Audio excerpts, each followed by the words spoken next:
नमस्कार मित्रांनो, आज आपण रिव्ह्यू करणार आहोत एक खूपच वेगळा, शांत आणि मनाला भिडणारा चित्रपट गांधी टॉक्स. दिग्दर्शन केले किशोर पांडुरंग बेलकर यांनी. पहिल्या चित्रपटाचं गांधी टॉक नाव असलं तरी या चित्रपटामध्ये आपल्याला लोक टॉक करताना दिसत नाहीत. हो मित्रांनो, हा चित्रपट एकदम सायलेंट फिल्म आहे. हो, पूर्ण मूवी सायलेंट स्टोरी लाईन वर चालते. चित्रपटाचा रन टाइम 2 तास 6 मिनिटे. पण मित्रांनो, हा वेळ तुम्हाला कंटाळवाणा वाटणार नाही, कारण फिल्म हळूच तुमचं मन पकडते. गांधी टॉकची कथा फिरते दोन मुख्य पात्रांभोवती. पहिलं पात्र म्हणजे विजय सेतुपती. विजयचं कॅरेक्टर एक साधा माणूस, त्याच्याकडे जॉब नाही, आयुष्यात खूप प्रॉब्लेम्स चालू असतात. सगळ्यात मोठी गोष्ट म्हणजे त्याची आई त्याच्यासोबत असते आणि ती फार आजारी असते. विजयचं कॅरेक्टर तिची फार काळजी घेतो, पण स्वतःचं आयुष्य पूर्णपणे अडकलेलं राहतं. तो आतून खूप थकलेला पण बाहेरून शांत. दुसरीकडे आपल्याला भेटतो अरविंद स्वामी. त्याचं पण आयुष्य वेगळ्या दुःखातून गेलंय. त्याच्या आयुष्यात मोठा फॅमिली लॉस झालेला राहतो व नंतर मनी लॉस सुद्धा होतो. तो पण माणूस इमोशनल ब्रेकडाऊन मध्ये असतो, पण तोही व्यक्त करत नाही. त्याचं दुःख त्याच्या चेहऱ्यावर दिसतं. आता या फिल्मचा सर्वात सुंदर भाग म्हणजे हे दोघे एकमेकांना कसे भेटतात. चित्रपट इथेच खूप इमोशनल होतो. दोघेही आपापल्या दुखण्यात अडकलेले, दोघेही सायलेंट.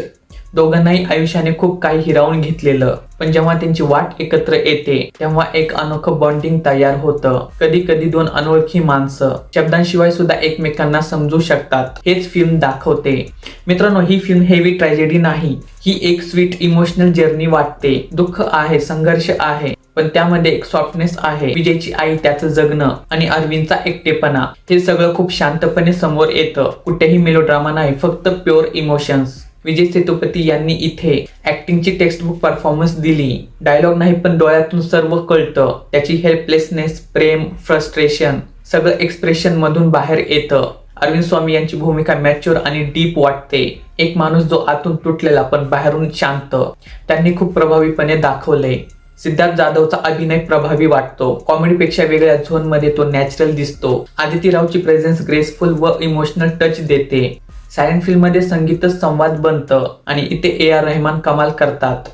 बॅकग्राऊंड स्कोर इतकं प्रभावी वाटतं की चित्रपट अक्षरशः बोलतो. काही सीन्स मध्ये म्युझिक अगदी मनाला भिडतं आणि त्यात काही जुन्या गाण्यांचा पण अगदी छान प्रकारे वापर केलाय. डायरेक्टर किशोर बेलकर यांनी खूप मोठं साहस केलंय. आजच्या काळात सायलेंट मूवी बनवणं खूप रिस्की असतं, पण त्यांनी व्हिज्युअल्स, इमोशन्स आणि पेसिंग यांचा बॅलन्स छान ठेवलाय. फिल्म जरा स्लो वाटू शकते, बट तीच त्याची ब्युटी आहे. आजच्या जनरेशन्स मध्ये अशा फिल्म्स खूप कमी बनतात. मला सांगायचं झालं तर मी फार सायलेंट मूवीज पाहिलेल्या नाहीत, पण कमल हसन यांचा पुष्पक हा चित्रपट मला आठवतो आणि गांधी टॉक्स हा चित्रपट पाहताना त्याच वाईबची मला आठवण आली. त्यामध्ये तर कमल हसन सरांनी काय काम केलं ते नक्की युट्यूबवर फ्री आहे ते चित्रपट, तुम्ही एकदा नक्की पहा. गांधी टॉक या चित्रपटाबद्दल काय निगेटिव्ह मध्ये जर बोलायचं झालं तर काही लोकांना पेसिंग स्लो वाटेल. हा चित्रपट कमर्शियल मसाला शोधणाऱ्यांसाठी नाही.